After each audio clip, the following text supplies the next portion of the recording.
나는 그저 무심코 영상을 스크롤하며 아무 기대 없이 시간을 보내고 있었다. 그러다 그 영상을 보고 말았다. 길가에서 아이스크림을 나눠 먹으며 행복에 겨운 표정을 짓고 있는 한 커플. 그런데 그 남자가 내 남편이었다. 그리고 그의 옆에 있는 여자는 그의 대학 시절 첫사랑이었다. 그가 입고 있는 셔츠는 내가 어젯밤 다림질해준 것이었다. 그 순간 나는 망설이지 않았다. 40년 동안 이 결혼을 건뎌왔지만 이제 끝이다. 사람들은 늘 가정주부를 과소평가한다. 하지만 그녀가 눈을 뜨는 순간 얼마나 냉혹해질 수 있는지 아무도 모른다. 그날은 토요일 아침 일찍이었다. 남편, 박철수 교수는 대학교 교수회의에 참석하러 집을 나섰다. 철수는 늘 대학교를 자신의 두 번째 집처럼 여겼다. 서울대학의 가장 존경받는 원로 교수 중 한 명으로서 그는 주말에도 학문을 떠난 적이 없었다. 나는 그의 이른 출근과 늦은 귀가에 익숙해져 있었다. 마치 내가 이 집안을 혼자 운영하는 것처럼 말이다. 그날 아침 나는 바닥을 3번이나 닦고 빨래를 하고 철수의 셔츠와 바지를 꼼꼼히 다림질했다. 그는 옷에 대해 매우 까다로운 사람이었다. 모든 것이 완벽해야 했다. 주름 하나 없이 깔끔하고 정돈된 상태로. 40년 동안 나는 같은 일을 반복하며 살아왔다. 어느 순간 그것이 단순한 일이 아니라 결혼 생활의 일부가 되어버렸다. 정신을 차리고 보니 이미 정오가 넘어 있었다. 나는 대충 샌드위치를 만들어 먹으며 저녁에 필요한 장을 보러 갈 계획을 세웠다. 오늘은 우리의 결혼 40주년이었다. 아들 민수와 그의 아내 나령, 그리고 손자 지훈이 저녁 식사를 위해 집에 올 예정이었다. 철수는 돼지고기 냄새를 싫어했고 민수는 채소를 먹지 않았으며 나용은 또다시 저지방, 저탄수화물 같은 건강식을 고집했다. 지훈은 해산물 알레르기가 있었다. 가족 저녁 식사를 준비하는 일은 항상 머리를 아프게 했다. 점심을 먹으며 인스타그램 릴스를 스크롤하던 중 지역에서 찍힌 영상 하나가 눈에 들어왔다. 나이든 커플이 나란히 서서 아이스크림을 나눠 먹고 있었다. 여자는 아이스크림을 한 입 먹고는 웃으며 남자에게 아이스크림을 건넸다. 남자는 부드럽게 그녀의 손을 감싸며 같은 자리에서 한 입 베어 물었다. 그 순간은 너무나도 친밀하고 애틋했다. 그들의 머리는 은빛으로 물들었고 얼굴에는 세월의 흔적이 가득했지만 그들 사이의 따뜻함은 화면을 뚫고 나올 듯이 생생했다. 영상을 찍은 사람도 지나가던 행인이었지만 감탄하며 이렇게 말하는 소리가 들렸다. 나도 저런 사랑을 하며 늙어가고 싶다. 만약 내가 그들을 알아보지 못했다면 아마 나도 그 순간에 감동하며 한숨을 내쉬었을 것이다. 하지만 나는 그들을 알아봤다. 그 남자는 내가 어젯밤 다림질해준 셔츠와 차콜 그레이 바지를 입고 있었다. 손목에 남은 다림질 스팀 자국이 아직도 따끔거렸다. 그의 발에 신겨진 광택 나는 검정 가죽 구두는 내가 오늘 아침 구두약으로 닦아준 것이었다. 그 남자는 내 남편, 박철수였다. 그리고 그에게 아이스크림을 먹여주던 여자는 그의 대학 시절 첫사랑, 김지영이었다. 세월이 그녀의 눈가에 잔주름을 새겼지만 그녀의 아름다움은 여전히 빛을 잃지 않았다. 그녀는 날씬한 몸매를 돋보이게 하는 빈티지 드레스를 입고 있었고 그녀의 우아함은 나이를 초월한 듯했다. 영상은 계속 반복 재생되었다. 나는 시간이 흐르는 것도 잊은 채 화면을 바라보았다. 시야가 흐려졌고 눈물이 흐르기 시작했음을 깨달은 건 앞치마 위로 떨어진 눈물이 기름 얼룩을 번지게 한 후였다. 그리고 그 순간 갑자기 한 가지 생각이 떠올랐다. 철수는 늘 이상한 사람이었다. 그는 파란색 도자기 그릇에 나무 젓가락으로만 음식을 먹었다. 물은 꼭 투명한 유리잔에 따라 마셨다. 반면 나는 흰색 도자기 접시와 가벼운 스테인리스 젓가락을 사용했고 커피는 도자기 머그잔에 마셨다. 만약 우리가 식기라도 섞이는 날에는 큰일이었다. 둘이서만 저녁을 먹을 때면 그는 서빙 접시의 주걱으로 선을 그어가며 자신의 몫을 정했다. 그 선을 넘는 건 금기였다. 한 번은 내가 실수로 그 선을 넘어 음식을 집었는데 그는 식탁에 식기를 내리치며 화를 냈다. 국물이 얼굴에 튈 정도로. 그때 우리는 낡고 좁은 아파트에 살고 있었다. 가스레인지가 일주일에 한 번씩 고장나는 그런 집이었다. 그럼에도 불구하고 나는 모든 걸 치우고 다시 요리를 시작했다. 그가 식사를 마치도록 달래고 나서야 나는 복부를 찌르는 듯한 고통을 느꼈다. 출산한 지 몇 주 되지 않은 시점이었다. 그 순간 나는 혼자 앉아 있었다. 심장이 쥐어짜이는 듯한 고통에 숨조차 쉴 수 없었다. 내가 묻어두려 했던 기억들이 쓰나미처럼 몰려왔다. 출산 후 철수와 나는 같은 침대를 쓴 적이 거의 없었다. 38년 동안 그랬다. 키스는 거의 사라졌고 가끔 성관계를 가질 때도 그는 차갑고 기계적이었다. 애정이라고는 찾아볼 수 없었다. 웃기지 않은가? 나는 그게 그냥 철수의 성격이라고 믿었다. 냉정하고 무심하며 감정적으로 다친 사람이라고. 나는 그가 누구와 결혼했든 상관없이 항상 이런 사람이었을 거라고 생각했었다. 하지만 오늘 내가 틀렸다는 것을 깨달았다. 철수는 웃을 수 있었다. 누군가의 손을 잡을 수도 있었다. 다른 여자가 한 번 먹은 아이스크림을 아무렇지도 않게 먹을 수도 있었다. 결국 그의 결벽증은 나에게만 적용되는 것이었다. 내가 울다가 잠들었는지 아니면 단순히 극도의 피로와 상심으로 인해 의식을 잃었는지 모르겠다. 소파에서 눈을 떴을 때는 이미 오후 4시였다. 철수의 서재에서 낮고 차분한 목소리가 들려왔다. 한문적인 어조로 대화가 오가는 게 분명했다. 나는 욕실로 가서 얼굴을 씻고 옷장으로 가서 내가 가진 옷 중 가장 좋은 옷으로 갈아입었다. 그리고 서재로 향했다. 철수는 학생과 화상통화를 하고 있었다. 무언가 복잡한 학문적 이론에 대해 논의하고 있는 것 같았다. 내가 문을 열자 그는 어깨 너머로 나를 힐끗 보더니 순간적으로 화면 밖으로 몸을 움직이며 날카로운 눈빛을 보냈다. 그리고 손짓으로 나가라는 신호를 보냈다. 나는 못 본 척했다. 그 자리에 그대로 서 있었다. 어쩔 수 없이 그는 학생에게 여전히 친절하고 헌신적인 교수인 척하며 대화를 이어갔다. 나는 그저 그를 바라보았다. 40년 동안 함께 살아온 남자를. 그의 머리는 깔끔하게 젤로 빗어 넘겨져 있었다. 얇은 금태 안경이 그의 오똑한 코 위에 걸쳐 있었다. 세월이 그의 예전의 날카로운 인상을 부드럽게 만들어 주었고 그는 이제 품이 있고 점잖은 외모를 갖추고 있었다. 하지만 누가 믿을까? 이 친절하고 존경받는 교수라는 사람이 방금 전까지 소파에 쓰러져 있던 아내를 확인할 생각조차 하지 않았다는 사실을. 마침내 철수는 통화를 끝내고 노트북을 닫았다. 그의 이마는 깊게 찌푸려져 있었다. 거기서 뭐 하고 있어? 민수가 곧 저녁 먹으러 온다고. 시간이 몇 시인데 아직 요리도 안 했어. 할 얘기가 있어요. 나는 그의 책상 쪽으로 한 걸음 다가섰다. 너무 오래 서 있었던 건지 다리에 힘이 풀려 잠시 비틀거렸다. 나는 가까이 있던 서류 더미를 붙잡아 몸을 지탱했다. 철수는 즉시 소리쳤다. 정말 애 이렇게 덤벙대는 거야? 제대로 걷지도 못하고. 내 서류에 손대지 마. 그는 나를 밀어내려 손을 뻗다가 멈췄다.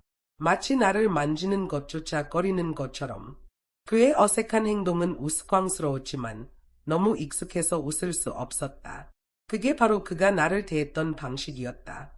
지난 40년 동안 나는 그 모든 것을 참아왔다. 조용히 건디고 미소로 넘겨버리려 애썼다. 하지만 오늘 처음으로 그 모든 것이 분노로 끓어오르는 것을 느꼈다. 철수 씨, 오늘 정말 회의에 갔던 거예요. 그의 얼굴에 순식간에 붉은 기운이 돌았다. 그의 목소리는 날카롭고 방어적이었다. 날 의심하는 거야. 내가 몇십 년 동안 얼마나 열심히 일했는지 알아. 매주 주말마다 회의하느라 바빴어. 내가 나가서 일하지 않았다면 당신이 이 집에서 기생충처럼 앉아 있을 수 있었겠어. 나는 그의 일그러진 얼굴을 바라보며 모든 것이 명확해졌다. 박 교수님, 혹시 24시간 대기하는 가사 도우미를 고용하려면 얼마나 드는지 생각해 본 적 있어요? 나도 일을 해요. 단지 돈을 받지 않을 뿐이죠. 기억나세요? 그때 나도 대학에 갈 수 있었어요. 당신이 학업을 마칠 수 있도록 내가 내 학업을 포기한 거예요. 나는 대학을 그만두고 당신을 지원하려고 3가지 일을 했어요. 철수는 내가 이렇게 반격할 줄은 전혀 예상하지 못한 듯했다. 그의 입술이 떨렸고 자세가 흔들렸다. 싸우고 싶지 않아. 이런 얘기 다시 꺼내봐야 무슨 소용이 있어. 그냥 가서 저녁이나 준비해. 하지만 나는 이번에만큼은 그냥 넘어가지 않기로 했다. 나는 휴대폰을 꺼내 볼륨을 제대로 올리고 화면을 그의 얼굴 앞에 들이밀었다. 그의 표정이 변했다. 이게 뭐야? 무슨 뜻이야? 길에서 우연히 지영씨를 만났다고요? 그럼 내가 뭘 어쩌라고? 나는 차갑게 웃었다. 그 우란한 아이스크림 사건 말이에요. 그런데 철수씨, 당신은 단 거 안 먹잖아요. 그의 눈빛이 어두워졌다. 목소리가 점점 커지더니 벽이 흔들릴 만큼 울렸다. 넌 항상 이렇게 쪼잔했어. 40년 전에도 그랬고 지금도 똑같아. 맹세코, 나와 지영 사이에는 아무 일도 없었어. 우리 우정을 내가 그런 꼬인 의심으로 더럽히지 마. 그 순간 나는 뼛속까지 피곤함을 느꼈다. 이 사람이 정말 내가 40년 동안 사랑하고 지켜온 남자였던가? 나는 부엌으로 가서 그의 밥그릇과 물잔을 들고 다시 서재로 돌아왔다. 당신은 우리 결혼 내내 집안의 모든 것을 철저히 분리했죠. 우리가 먹는 그릇까지도. 그런데 김지영 씨와는 아이스크림 하나를 나눠 먹는데 아무렇지도 않았네요. 나는 그의 밥그릇과 물잔을 들고 바닥에 세게 내리쳤다. 도자기와 유리가 산산조각 나며 바닥에 흩어졌다. 철수는 깜짝 놀라 뒷걸음질 쳤다. 날아온 조각 하나가 내 뺨을 스쳤다. 따끔한 고통이 느껴졌고 피 한 방울이 맺혔다. 나는 손등으로 피를 닦아내며 조용히 말했다. 40년 동안 당신은 내가 아무리 깨끗이 닦아도 내 그릇에서 먹지 않았고 내 잔에서 마시지 않았어요. 그래서 이제 당신의 그릇을 깨뜨렸어요. 오늘 밤 내 그릇에서 먹을 수 있겠어요? 내 그릇에서 먹고 내 잔에서 마셔봐요. 감히 거짓말이라도 해보세요. 만약 거짓말을 한다면 당신과 지영씨가 함께 지옥에서 썩어버리길. 철수는 얼어붙은 듯 나를 바라보았다. 한참 동안 아무 말도 하지 않다가 마침내 섬뜩할 정도로 차분한 목소리로 말했다. 말도 안 되는 소리 하지마. 아직 이른 시간이잖아. 그냥 새 그릇을 사오면 돼. 나는 작게 웃음을 터뜨렸다. 대학 교수라는 사람이 저주가 두려워서 아내에게 1호의 거짓말 하나 못하는군요. 철수는 나를 경멸했다. 하지만 몇십 년 전 그는 자신이 대학을 다닐 돈이 없어서 나와 결혼했다. 나는 그를 사랑했다. 미친 듯이 사랑했다. 내가 그에게 어울리지 않을 만큼 예쁘지 않다는 걸 알았기에 성적에 매달려야만 내 가치를 느낄 수 있었다. 내 시험 점수는 항상 그의 점수보다 더 좋았다. 하지만 나는 모든 것을 포기했다. 학교를 그만두고 3가지 일을 하며 그가 학업을 마칠 수 있도록 도왔다. 수십 년 동안 나는 그에게 모든 것을 주었다. 하지만 그가 나에게 준 것은 거리감, 차가움, 혐오감뿐이었다. 그리고 이제 그는 지영의 손을 잡고 그녀가 먹던 아이스크림을 아무렇지 않게 먹을 수 있었다. 내 가슴 속에서 수십 년간 타오르던 불길은 마침내 꺼졌다. 끝이에요, 철수씨. 나는 침실로 걸어가서 조용히 짐을 싸기 시작했다. 그의 쓴 말들이 여전히 귀에 맴돌았다. 너도 이제 60살이야. 갑자기 현대적인 여자가 되겠다고. 웃기지 마. 누가 너를 먹여주고 입혀줄 것 같아. 그냥 가정주부잖아. 내일이라도 청소부를 고용하면 너보다 더 잘할걸. 내가 뭔가 가치 있는 사람이라고 생각해. 넌 늙었어. 제정신인 남자가 너를 원하겠어. 모든 사람은 감정을 풀어낼 곳이 필요하다. 철수는 공공장소에서는 언제나 완벽한 신사였다. 하지만 집에만 들어오면 그는 날카롭고 차갑고 가차 없었다. 그의 눈에 나는 덤벙대고 둔하고 평범하며 모든 면에서 전혀 인상적이지 않은 사람이었다. 하지만 적어도 나는 열심히 살았다. 나는 건강했고 길바닥에서 굶어 죽을 일은 없었다. 그리고 무엇보다도 내 세상에서 가장 소중한 단 하나의 고원 같은 존재가 있었다. 내 절친이자 거침없고 충실한 친구, 사만다 킨 그녀와의 만남은 내 인생에서 가장 큰 행운이었다. 그때 내 휴대폰이 진동했다. 음성 메시지가 도착했다. 재생 버튼을 누르자 사만다의 목소리가 활기차고 당당하게 흘러나왔다. 엘레인, 나 지금 차고에서 나왔어. 20분이면 내 집에 도착할 거야. 그 늙은 자식 혼내줄 근육질 남자 둘 데려갈까? 나는 웃음을 참을 수 없었다. 아래에서 기다릴게. 받아줘서 고마워, 내 사랑. 나는 빠르게 짐을 싸고 캐리어를 닫은 뒤 현관으로 끌고 갔다. 문손잡이를 잡으려는 순간 문이 밖에서 열렸다. 문 앞에는 민수가 서 있었고 그 뒤로는 나영과 리암이 서 있었다. 민수는 내 손에서 캐리어를 낚아채며 짜증 섞인 목소리로 말했다. 엄마, 진짜 이 나이에 이런 드라마를 벌이는 거야. 아빠는 방금 일하고 집에 왔는데 지금 와서 이런 소란을 피우면 어떡해. 아빠한테 조금이라도 동정심을 보여줄 순 없어. 내가 두 손으로 키우며 자란 아들, 철수가 항상 차갑고 날카롭게 나를 대하는 모습을 보고 자란 아들은 이제 똑같은 태도를 배운 듯했다. 민수에게 철수는 존경받는 교수이자 가정을 책임지는 가장이었다. 그리고 나는 그저 퇴색된 가정주부, 배경 속 인물일 뿐이었다. 민수는 철수가 연구와 교수직에 몰두하며 집안일은 나 몰라라 했던 시절을 기억하지 못했다. 민수가 병약했던 어린 시절, 병원을 오가며 그를 안고 다닌 사람은 나였다. 열이 날 때마다, 잠 못 이루는 밤마다 그의 곁을 지킨 사람도 나였다. 무너져가는 가정을 맨손으로 붙잡아 지탱했던 것도 나였다. 나영은 민수의 팔을 살짝 밀며 눈짓으로 경고하려 했지만 민수는 그녀에게 날카로운 눈빛을 보냈다. 그는 철수의 아들이었다. 오만하고 통제하려 들며 구제 불가능한. 내가 아무 대답도 하지 않자 민수의 목소리는 한층 더 높아졌다. 아빠가 이미 말했잖아. 지영씨랑은 우연히 만난 거라고. 엄마가 이걸 너무 가장하고 있는 거야. 나도 옆에 있었어. 그냥 아이스크림 맛있다고 한 입 먹어보라고 한 거야. 엄마, 이걸로 대체 왜 이렇게 난리를 치는 건데. 엄마는 아빠가 얼마나 오랫동안 지영씨를 기다리게 했는지 알아. 아빠 때문에 결혼도 안 한 사람이야. 그게 진짜 사랑이야. 피해자처럼 굴지 말고 요가 수업이라도 들으러 가 미용실에 가든지.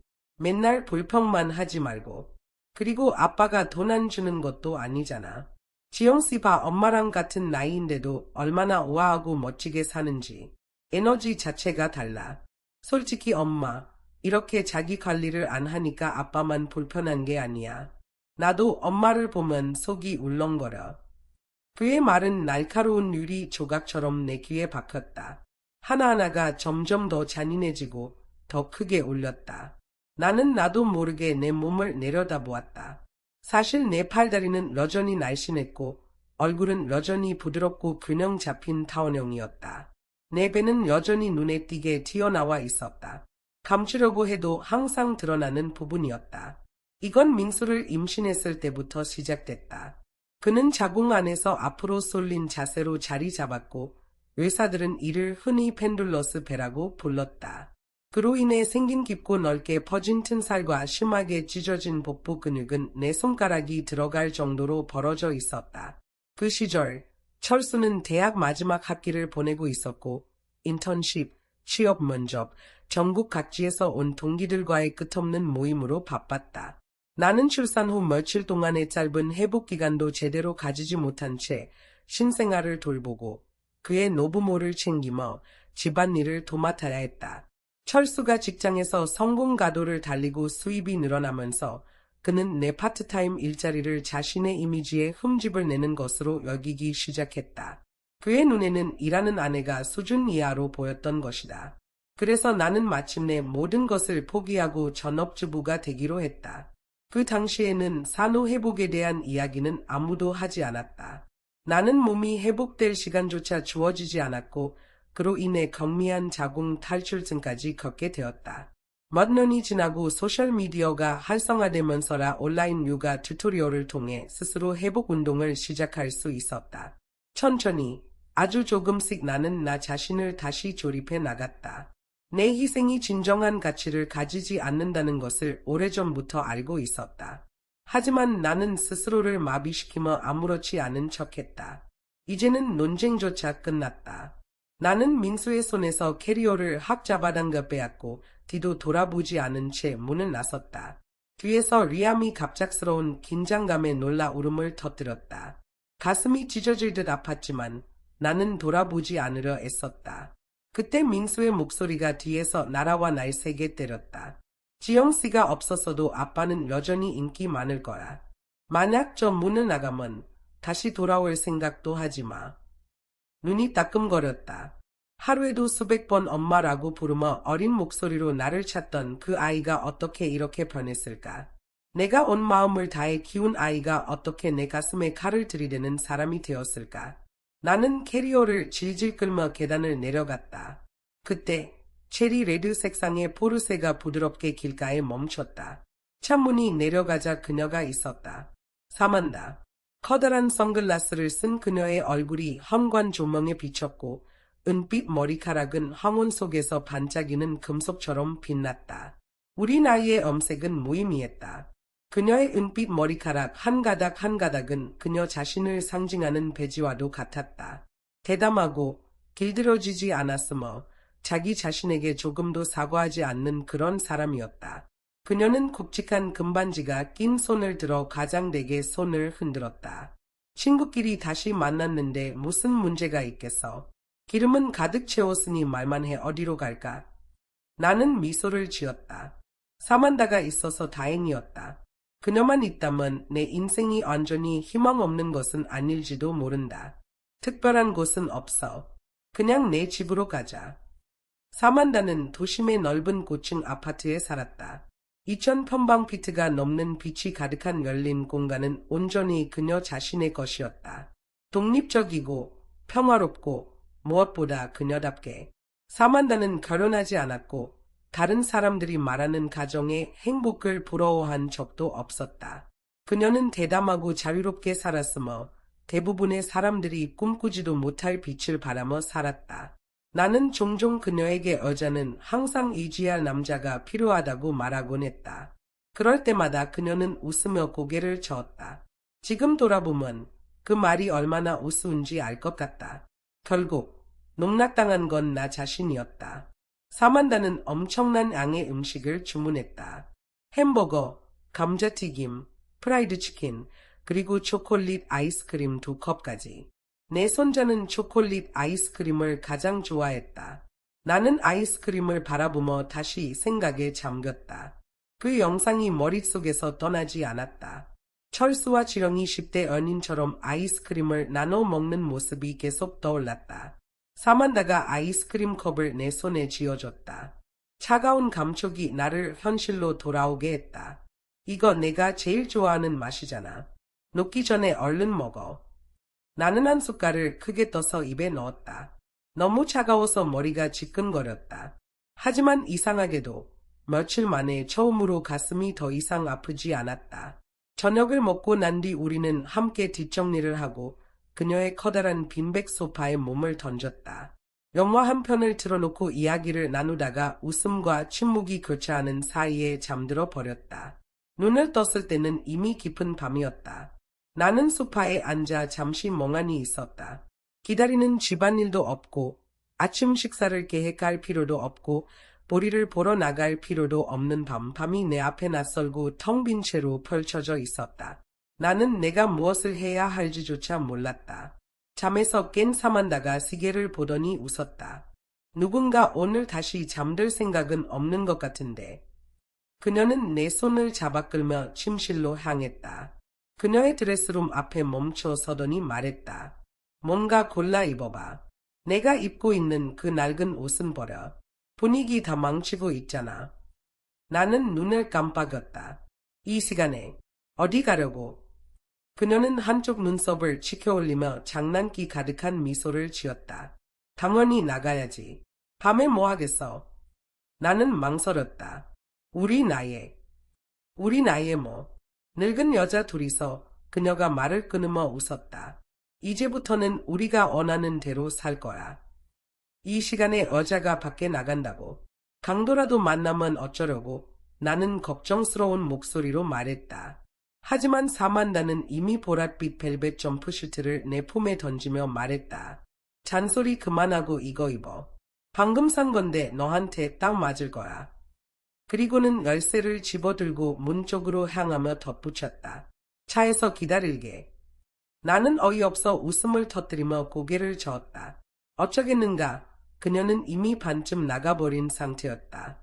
내가 그녀를 혼자 내버려 둘 순 없었다. 하지만 내가 예상하지 못했던 건 그녀가 나를 데려간 곳이었다. 클럽. 차에서 내리자마자 속이 울렁거렸다. 나는 어린아이처럼 그녀의 재킷 끝자락을 꼭 붙잡고 따라 걸었다. 이런 곳에 발을 들여본 적조차 없었다.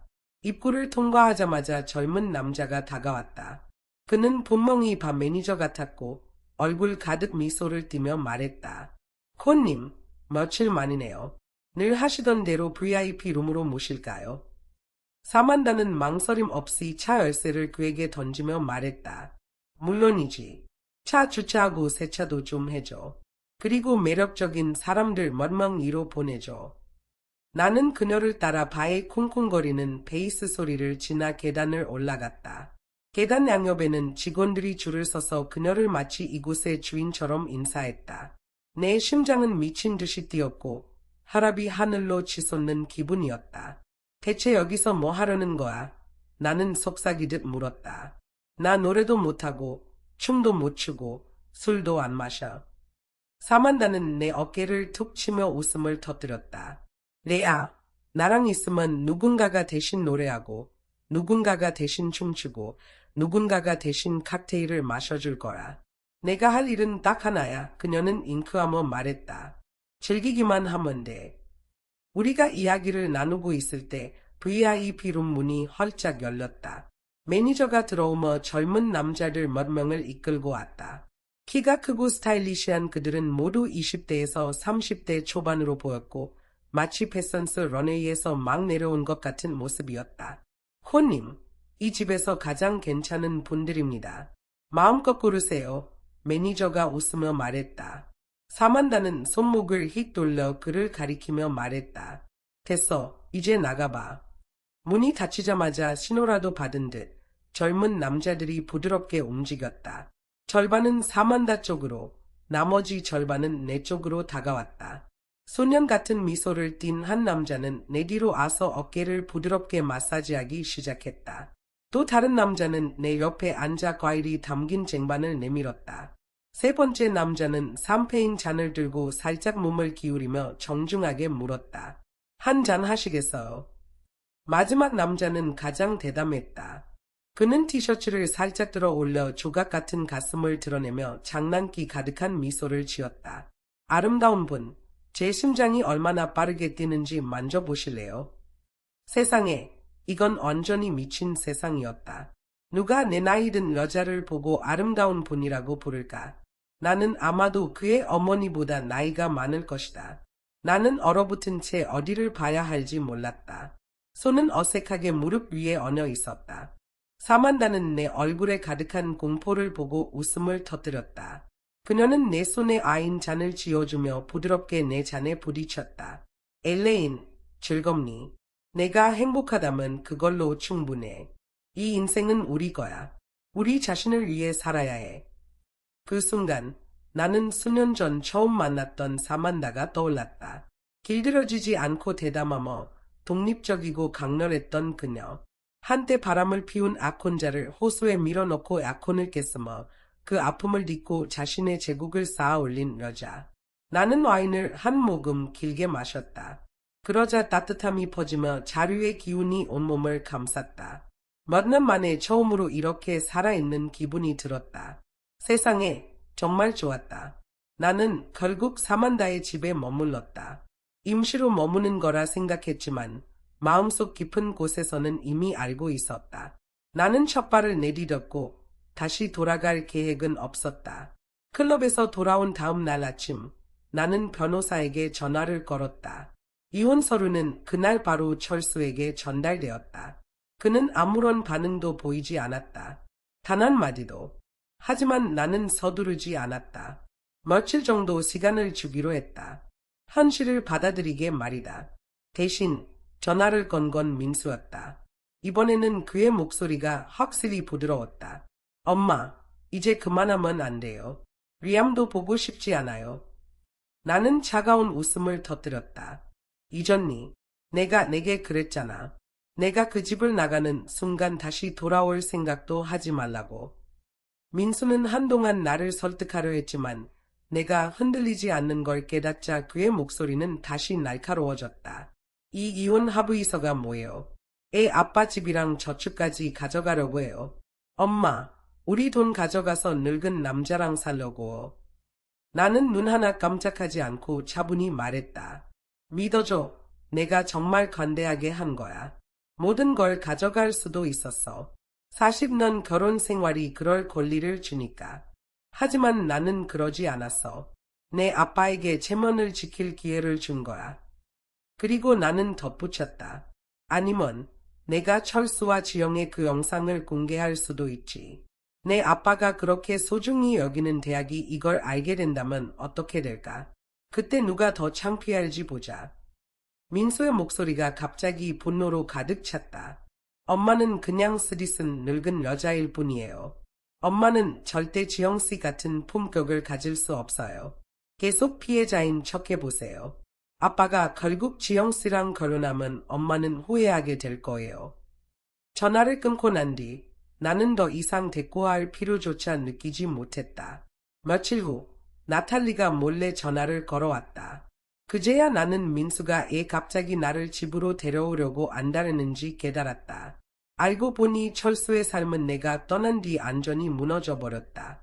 내가 40년 동안 그를 철저히 돌봐왔기 때문에 그는 스스로 물 한 잔 따르는 법조차 몰랐다. 그는 여전히 매일 옷을 갈아입었지만 세탁물은 빨래방에 쌓여 냄새가 나기 시작했다. 음식을 해줄 사람이 없으니 아래층 식당에서 배달 음식을 시켜 먹었고 그 식사 후 쓰레기통에 버려지지 않은 용기들이 식탁 위에 쌓여갔다. 처음에는 민수가 나탈리에게 아버지를 도와 집을 치우라고 했지만 민수는 집안일에 손 하나 까딱하지 않았고 나탈리는 이미 모든 걸 혼자 감당하느라 지쳐 있었다. 결국 민수는 아버지를 돌볼 가사 도우미를 에이전시를 통해 고용했다. 그러나 상황은 예상치 못한 방향으로 흘러갔다. 40대쯤 되어 보이는 그 여성은 철수를 보자마자 안정적인 연금과 저축을 가진 교수라는 사실을 알아차렸고 그에게 접근하기로 결심했다. 어느 날 철수가 애부 강연 초청을 받아 지방으로 가게 되었을 때 민수가 그의 짐을 챙겨주러 들렀다. 민수가 침실 문을 열었을 때 그는 얼어붙었다. 가사 도우미가 철수의 침대의 대자로 누워 있었던 것이다. 처음에 민수는 그녀가 단순히 게으름을 피우는 줄 알고 이불을 확 잡아당겼다. 그러나 이불 아래에는 그녀가 아무것도 입지 않은 상태로 있었다. 나탈리가 이 이야기를 들려줬을 때 나는 웃음을 참지 못하고 배가 아플 정도로 웃었다. 이건 마치 말도 안 되는 막장 드라마 같았다. 하지만 이제 이 모든 일이 나와는 아무 상관이 없었다.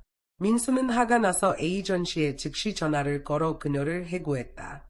그리고 다시 나에게 전화를 걸어 집으로 돌아와 달라고 애원했다. 나는 나탈리에게 진실을 알려줘서 고맙다고 말하며 며칠 후 리암을 보러 가겠다고 했다. 하지만 그 집에 다시 발을 들일 생각은 없었다. 철수와 민수는 이미 분명히 보여줬다. 그들에게 나는 아내도 진정한 어머니도 아니었다. 그저 가장 편리한 무급 가사도우미였을 뿐이다. 다음번 철수를 본 것은 가족 법원 밖에서였다. 나는 청바지와 베이지색 후드티를 입고 갓 염색한 짙은 밤색 머리를 하고 있었다. 단순하고 캐주얼한 차림이었지만 몇 년 만에 가장 빛나는 기분이었다. 반면 철수는 평소에 고풍스러운 교수 스타일로 옷을 입었지만 이번에는 셔츠가 구겨져 있었고 칼라는 축 늘어져 있었으며 소매는 맞지 않게 접혀 있었다. 예전의 철수라면 절대 그런 모습으로 집을 나서지 않았을 것이다. 나는 그를 비웃지 않았다. 이제는 그런 일조차 무의미했다. 단지 서류 작업이 빨리 끝나길 바랐다. 오후에 사만다와 요가 수업이 예정되어 있었기 때문이다. 철수가 나를 보자 잠시 놀란 기색을 보이며 말했다. 엘레인, 살이 빠졌네. 나 없이 제대로 먹지도 못하고 있는 거야. 나는 눈을 굴리며 대답했다. 살 빠진 건 써마지 시술 때문이고 피부가 빛나는 건 좋은 재단 덕분이야. 둘 다 당신과는 아무 상관없어. 남자들은 나이가 16살이든 60살이든 자존심이 끝도 없이 넘쳐나는 것 같다. 하지만 나를 당황하게 한 건 철수가 화를 내지 않았다는 사실이었다. 대신 그는 억지로 부드러운 표정을 지으며 말했다. 엘레인, 정말 이렇게까지 해야겠어. 우리 40년이나 함께 살았잖아. 서로 왼손과 오른손 같은 사이였잖아. 내가 말솜씨가 좋은 편은 아니지만 당신에게 정말 큰 잘못을 한 적은 없잖아. 비비안과 나는 그냥 옛 추억을 떠올린 것뿐이야. 나는 그의 눈을 똑바로 바라보며 차분하고 분명하게 말했다. 철수, 당신이 요즘 힘들다는 건 분명해. 하지만 사실 나는 괜찮아. 철수는 더 할 말이 있는 듯 보였지만 그때 한 목소리가 들려왔다. 철수. 뒤를 돌아보니 비비안이 택시에서 내리고 있었다. 그녀는 날카롭게 재단된 정장과 목에 우아하게 들이운 실크 스카프를 걸치고 있었다. 나이가 있음에도 그녀는 여전히 세련된 태도로 자신을 유지하고 있었다. 그녀는 자연스럽게 미소를 지으며 우리에게 다가왔다. 마치 이 어색한 상황이 전혀 이상하지 않은 것처럼 보였다. 철수는 당황한 기색으로 서둘러 변명했다. 비비안은 나를 응원하러 온 거야. 이혼 소식을 듣고 걱정이 돼서 말이야. 알다시피 나는 그녀를 항상 여동생처럼 생각했어.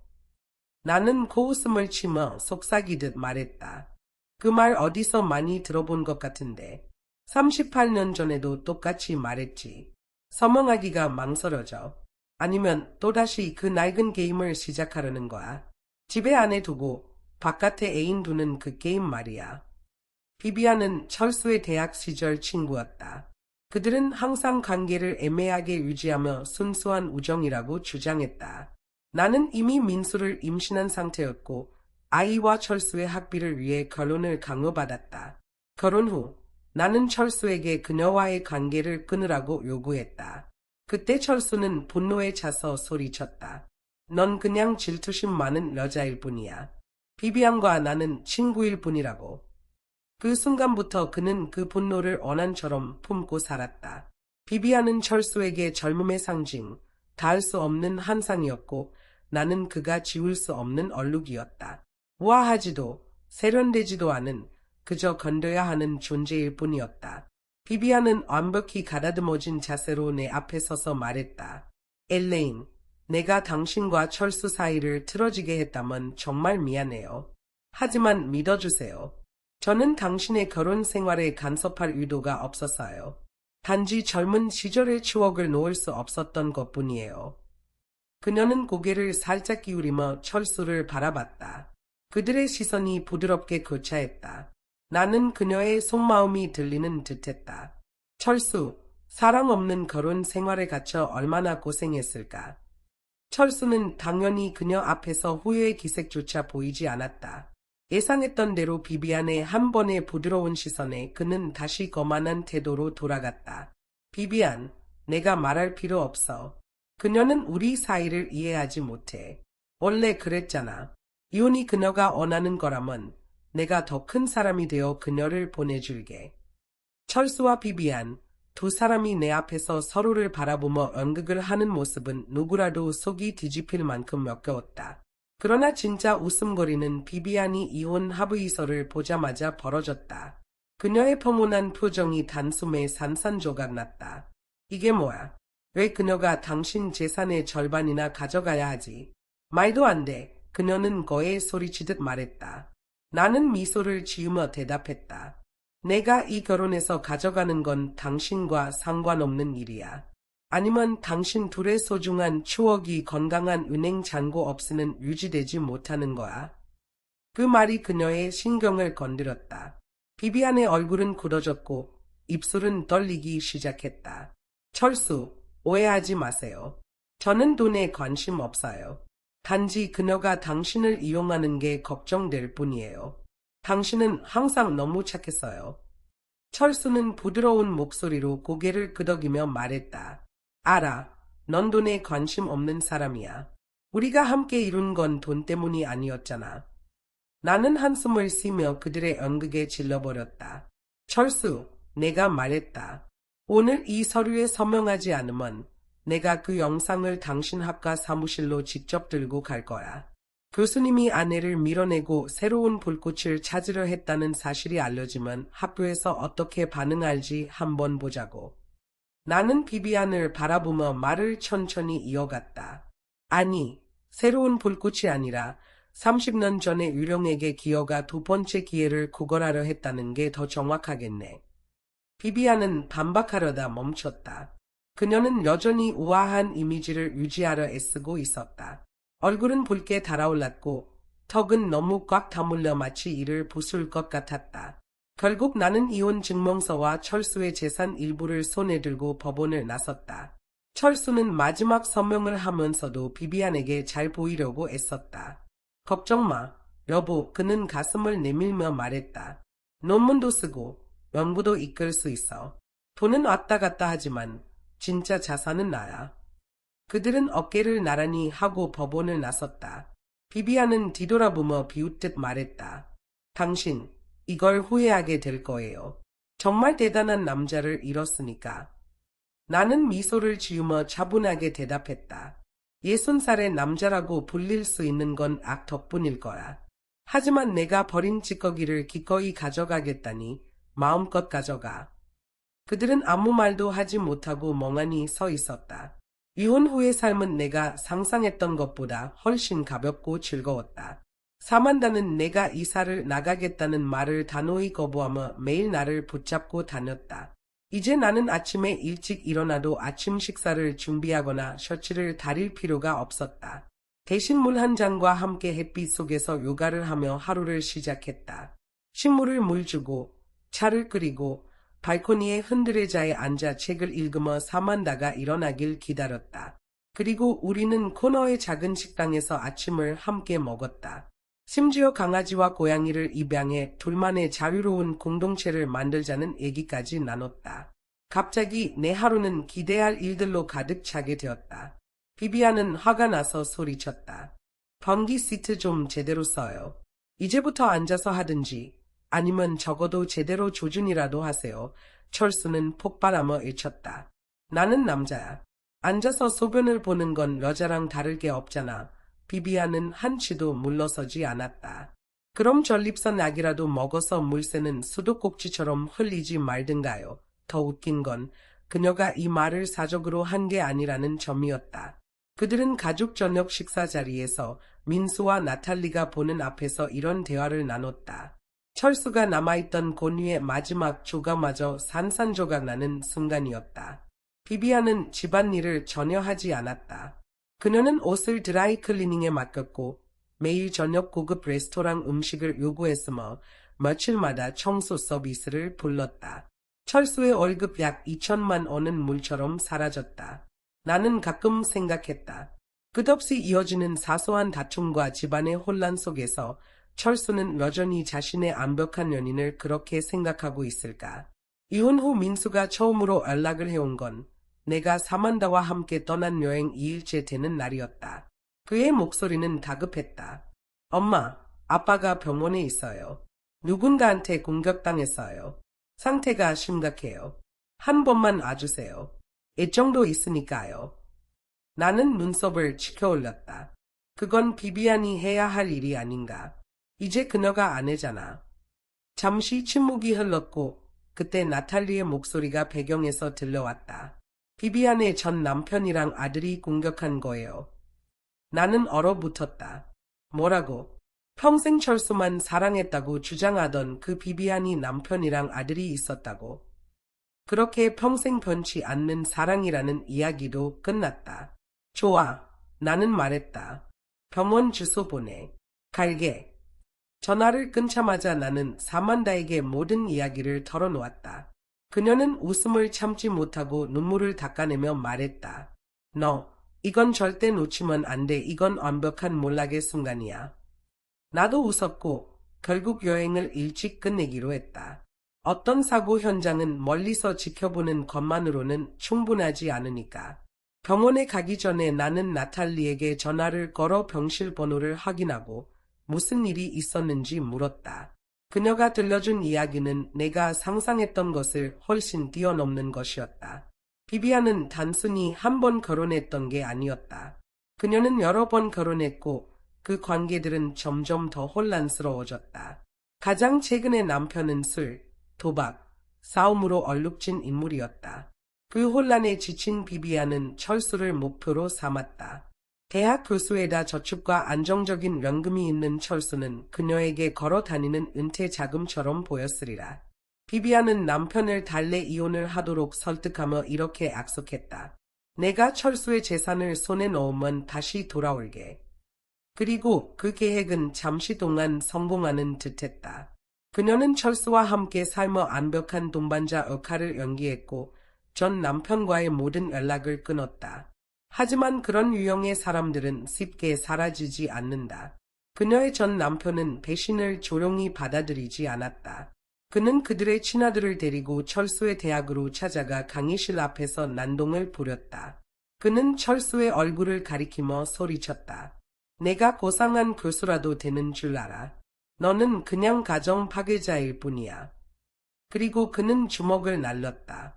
또 한 번 철수는 학생들 앞에서 심하게 구타당해 멍들고 피투성이가 되었으며 그가 평생 쌓아온 존경과 명예는 산산조각이 났다.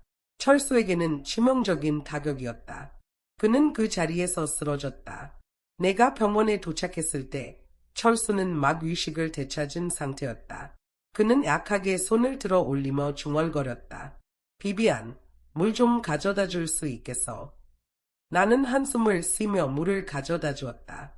그는 천천히 한 모금을 마시더니 몇 초간 멍하니 있다가 나를 바라봤다. 그리고 그제야 그의 표정이 변했다. 부끄러움, 어색함, 후회, 절망이 순식간에 그의 얼굴을 스치더니 결국 무기력한 회색 빛으로 가라앉았다. 엘레인, 그가 쓴 목소리로 말했다. 내가 실수했어. 정말 그랬어. 우리 다시 옛날처럼 돌아갈 수 있을까? 나는 희미하게 미소 지으며 말했다. 조금 더 일찍 물어봤다면. 그의 눈이 희망으로 반짝였다. 내가 당신을 뺨이라도 때려서 정신 차리게 했을지도 모르지. 나는 달콤하게 미소 지으며 말했다. 하지만 지금은 한 대 때리면 당신이 죽을지도 몰라. 그리고 난 살인 혐의로 기소될 기분은 아니거든. 그는 말을 잃고 멍하니 바닥을 바라보았다. 당신은 예전엔 이렇지 않았어. 그가 떨리는 목소리로 중얼거렸다. 당신은 절대 나한테 소리 지르지 않았잖아. 내가 하라는 대로 다 했잖아. 정말 내가 예전에 이렇지 않았던가? 나는 한때 날카로운 혀와 강렬한 열정을 가진 사람이었다. 내가 사랑하는 것과 싫어하는 것을 분명히 말할 수 있는 사람이었다. 그것이 바로 사만다와 친구가 된 이유였다. 우리는 둘 다 자신을 작게 만드는 걸 싫어했으니까. 하지만 나는 잘못된 선택을 했다. 몇십 년간의 침묵 속 인내는 나를 무너뜨렸다. 나의 가장 날카로운 모서리조차 닳아 없어졌다. 나는 소심하고 주저하는 사람이 되었고 그가 화를 낼까 두려워 말하기 전에 머릿속으로 모든 문장을 연습해야 했다. 하지만 그것은 내가 아니었다. 그것은 우리 세대의 여성이 배우도록 강요받은 역할이었다. 부드럽고 조용하며 수능적인 존재.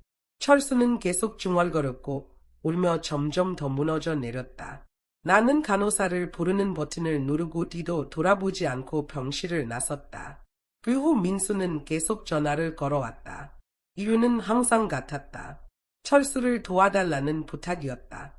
비비안은 병실에 있는 남자를 위해 아무것도 하지 않았지만 여전히 그의 돈을 쓰는 데는 열심이었다. 최악의 상황은 비비안의 전 남편과 아들이 철수의 집으로 이사 들어왔다는 점이었다. 나탈리는 가끔 리암을 데리고 나를 찾아왔다. 그녀의 목소리에서 느껴지는 묵직한 무언가가 있었다. 나는 그것이 무엇인지 알았다. 그녀는 이혼을 고민하고 있었다. 어쩌면 그것이 최선일지도 모른다. 그녀는 아직 젊고 자신을 소모시키는 결혼에서 벗어날 기회가 있으니까. 나는 40년을 가치 없는 남자에게 낭비했다. 시간은 되돌릴 수 없고 잃어버린 것은 되찾을 수 없다. 하지만 나는 여전히 희망한다. 세상의 모든 여성이 깊고 온전하게 사랑하고 사랑받을 용기를 찾기를. 그리고 사랑이 사라졌을 때 언제 떠나야 할지 알기를. 누군가의 무관심에 자신을 묶어두지 않기를. 내 삶이 거울이 되길 바란다. 그리고 당신의 삶은 그 거울에 비치지 않기를.